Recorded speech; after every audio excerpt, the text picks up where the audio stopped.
immediately. Chapter 6. The safety valve in handling complaints. Most people trying to win others to their way of thinking do too much talking themselves. Let the other people talk themselves out. They know more about their business and problems than you do. So ask them questions. Let them tell you a few things. If you disagree with them, you may be tempted to interrupt. But don't. It is dangerous. They won't pay attention to you while they still have a lot of ideas of their own crying for expression. So listen patiently and with an open mind. Be sincere about it. Encourage them to express their ideas fully. Does this policy pay in business? Let's see. Here is the story of a sales representative who was forced to try it. One of the largest automobile manufacturers in the United States was negotiating for a year's requirements of upholstery fabrics. 3 important manufacturers had worked up fabrics and sample bodies. These had all been inspected by the executives of the motor company, and notice had been sent to each manufacturer saying that, on a certain day, a representative from each supplier would be given an opportunity to make a final plea for the contract. GBR, a representative of one manufacturer, arrived in town with a severe attack of laryngitis. When it came my turn to meet the executives in conference, Mr. R. said as he related the story before one of my classes, I had lost my voice. I could hardly whisper. I was ushered into a room and found myself face to face with the textile engineer, the purchasing agent, the director of sales, and the president of the company. I stood up and made a valiant effort to speak, but I couldn't do anything more than squeak. They were all seated around a table, so I wrote on a pad of paper, Gentlemen, I have lost my voice. I am speechless. I'll do the talking for you, the president said. He did. He exhibited my samples and praised their good points. A lively discussion arose about the merits of my goods. And the president, since he was talking for me, took the position I would have had during the discussion. My sole participation consisted of smiles, nods, and a few gestures. As a result of this unique conference, I was awarded the contract, which called for over 500,000 yards of upholstery fabrics at an aggregate value of $1,600,000, the biggest order I had ever received. I know I would have lost the contract if I hadn't lost my voice, because I had the wrong idea about the whole proposition.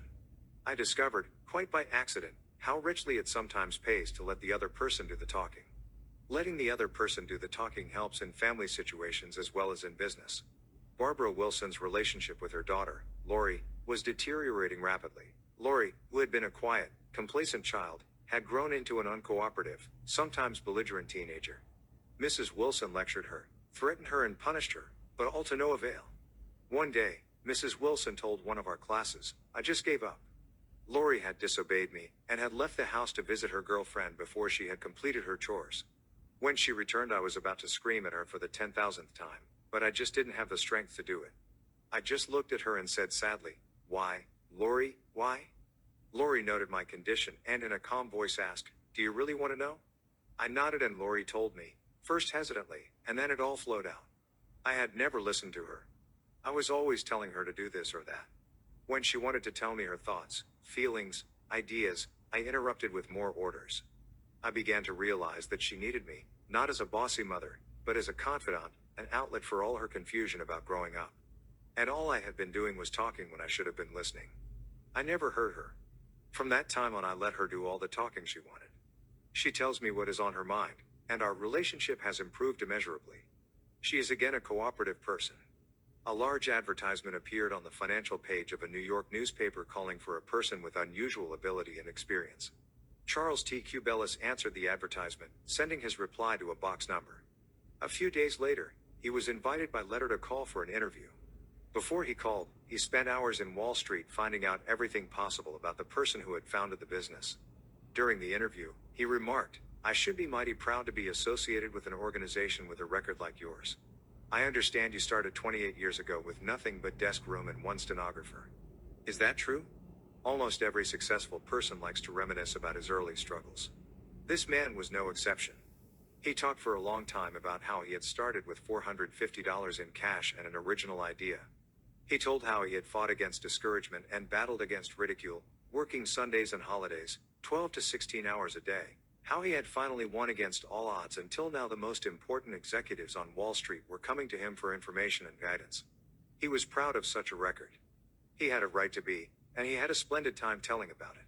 Finally, he questioned Mr. Cubelis briefly about his experience, then called in one of his vice presidents and said, I think this is the person we are looking for.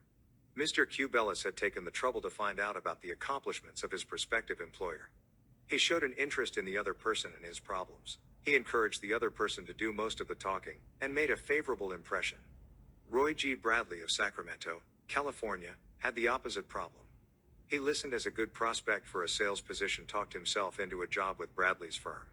Roy reported, being a small brokerage firm, we had no fringe benefits, such as hospitalization, medical insurance and pensions. Every representative is an independent agent. We don't even provide leads for prospects, as we cannot advertise for them as our larger competitors do. Richard Pryor had the type of experience we wanted for this position, and he was interviewed first by my assistant, who told him about all the negatives related to this job. He seemed slightly discouraged when he came into my office. I mentioned the one benefit of being associated with my firm, that of being an independent contractor and therefore virtually being self-employed. As he talked about these advantages to me, he talked himself out of each negative thought he had when he came in for the interview. Several times it seemed as though he was half talking to himself as he was thinking through each thought. At times I was tempted to add to his thoughts. However, as the interview came to a close, I felt he had convinced himself very much on his own that he would like to work for my firm. Because I had been a good listener and let Dick do most of the talking, he was able to weigh both sides fairly in his mind, and he came to the positive conclusion, which was a challenge he created for himself. We hired him and he has been an outstanding representative for our firm. Even our friends would much rather talk to us about their achievements than listen to us boast about ours. La Rochefoucauld, the French philosopher, said, "If you want enemies, excel your friends, but if you want friends, let your friends excel you." Why is that true? Because when our friends excel us, they feel important, but when we excel them, they, or at least some of them, will feel inferior and envious. By far the best liked placement counselor in the Midtown Personnel Agency in New York City was Henrietta G. It hadn't always been that way.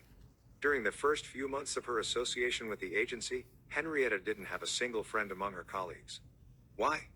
Because every day she would brag about the placements she had made, the new accounts she had opened, and anything else she had accomplished. I was good at my work and proud of it, Henrietta told one of our classes. But instead of my colleagues sharing my triumphs, they seemed to resent them. I wanted to be liked by these people. I really wanted them to be my friends.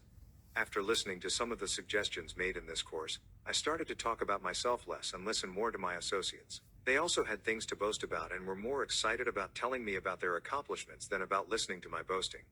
Now, when we have some time to chat, I ask them to share their joys with me, and I only mention my achievements when they ask. Principle 6. Let the other person do a great deal of the talking. Chapter 7.